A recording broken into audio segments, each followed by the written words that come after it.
Vous regardez un fusil qui en a déjà trop vu. La finition est usée et les bords sont arrondis. Après des années à être porté, posé, repris et encore porté, la poussière s'est infiltrée dans chaque jointure et chaque recoin. Rien en lui ne suggère la précision, l'ingénierie ou la perfection de laboratoire. Et puis, vous remarquez l'élastique, large, rose, enroulé fermement autour de la crosse.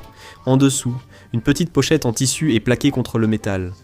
Ce n'est pas des munitions ou des outils, mais une trousse de premier secours, de l'équipement médical attaché directement à une arme. Pas parce que quelqu'un l'a conçu ainsi, pas parce qu'un manuel dit que ça doit être là, mais parce qu'à un moment donné, un soldat a décidé que si jamais il saignait, était désorienté, paniqué ou à peine conscient, le seul objet qu'il tiendrait presque à coup sûr encore en main serait son fusil. Il a donc placé ce qui pouvait le sauver sur l'objet qu'il utilisait pour se battre. Durant la guerre soviétique en Afghanistan, les soldats avaient de petites trousses de premier secours. Elles devaient, en théorie, être transportées dans des poches ou sacoches. En réalité, l'espace sur le corps d'un soldat est toujours limité. Chaque poche est déjà pleine. Chaque sacoche est en concurrence avec autre chose. Le confort n'est pas une priorité de conception. Alors, une solution est apparue, qui ne venait ni des ingénieurs ni des rédacteurs de doctrine. Ils ont utilisé un garrot S-Mark, initialement conçu pour stopper les hémorragies, comme un gros lien en caoutchouc. La trousse de secours était fixée à la crosse du fusil, le garrot entourant les deux. Ainsi, toujours présente, facile d'accès, difficile à perdre, impossible à oublier. Des armes comme l'AKS-74 rendiront cela encore plus facile. Sa crosse métallique pliante en forme de squelette laissait un espace creux et triangulaire, conçu à l'origine pour réduire le poids.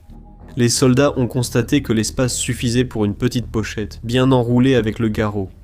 Elle tenait en place lors des marches, escalades et fusillades. Il y avait un avantage supplémentaire. Les crosses en métal nu deviennent extrêmement froides en hiver et douloureusement chaudes en été.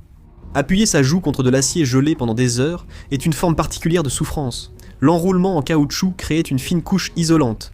Pas grand-chose, mais juste assez. Ce n'était ni élégant, ni officiellement approuvé. Ça fonctionnait tout simplement. Mais il y avait tout de même des problèmes. Le caoutchouc, exposé au soleil, à la chaleur et au froid, finit par se dessécher et devenir cassant. Un garrot fissuré pouvait se casser lorsqu'on l'étirait, ce qui annulait complètement l'intérêt d'en porter un.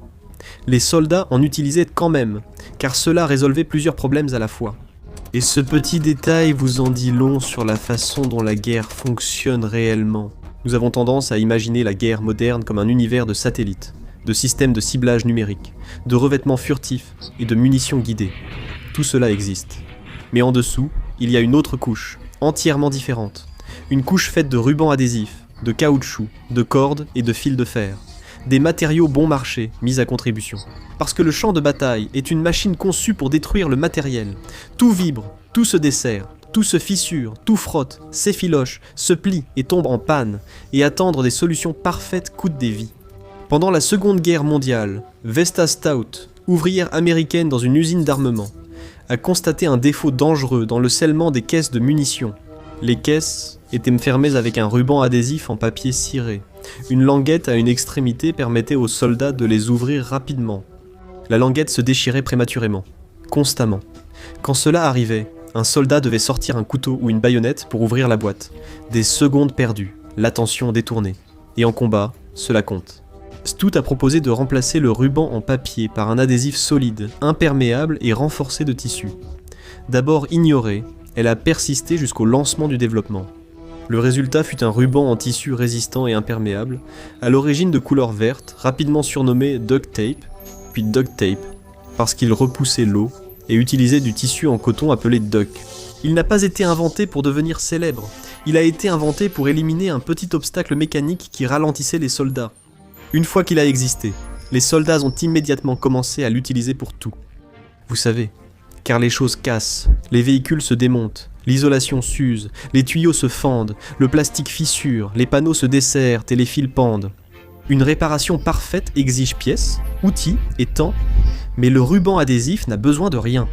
Il peut colmater une fuite assez longtemps pour atteindre un lieu sûr. Il peut isoler un fil dénudé, ou empêcher un panneau de se détacher. Cette solution est-elle vraiment fiable? Les soldats l'appelaient, en plaisantant, le ruban adhésif 160 km/h, ou même 1600 km/h. Si le ruban tient, le véhicule peut continuer à avancer.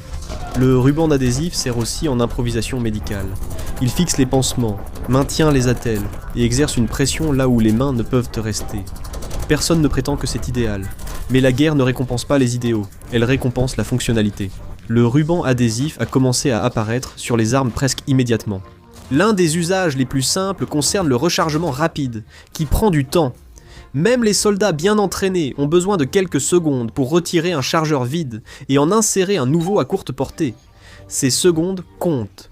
Alors les soldats attachèrent les chargeurs ensemble avec du ruban adhésif, 2 chargeurs côte à côte, généralement orientés dans des directions opposées. Quand l'un est vide, le soldat l'éjecte, retourne la paire et insère le second. Pas besoin de fouiller dans une poche ou de chercher à tâtons, le chargeur suivant est déjà en main. C'est devenu fréquent durant la Seconde Guerre mondiale, surtout chez les troupes américaines dans les jungles du Pacifique Sud, avec des armes comme la mitraillette Thompson, la M3 et la carabine M1. Le terrain fermé signifiait des rencontres soudaines, et les rencontres soudaines récompensaient la rapidité. Il y a des inconvénients. Le poids supplémentaire modifie l'équilibre.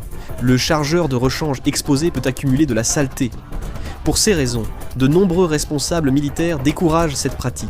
Officieusement, beaucoup de soldats continuent de le faire, parce que gagner une demi-seconde sur un rechargement vaut bien un peu de nettoyage supplémentaire plus tard. La rapidité est une préoccupation, être vu en est une autre. Les uniformes de camouflage modernes sont conçus pour se fondre dans des environnements spécifiques. Les fusils, cependant, sont généralement noirs. Le noir est simple, durable et se distingue dans l'environnement, donc les soldats s'en enveloppaient. Le ruban de sniper est un ruban adhésif terne, renforcé de tissu, qui réduit les reflets et casse la silhouette de l'arme. Enroulé autour des crosses et des garde-mains, il camoufle la couleur unie et élimine la brillance. Il protège aussi contre les rayures, et surtout, il aide à garder un soldat invisible.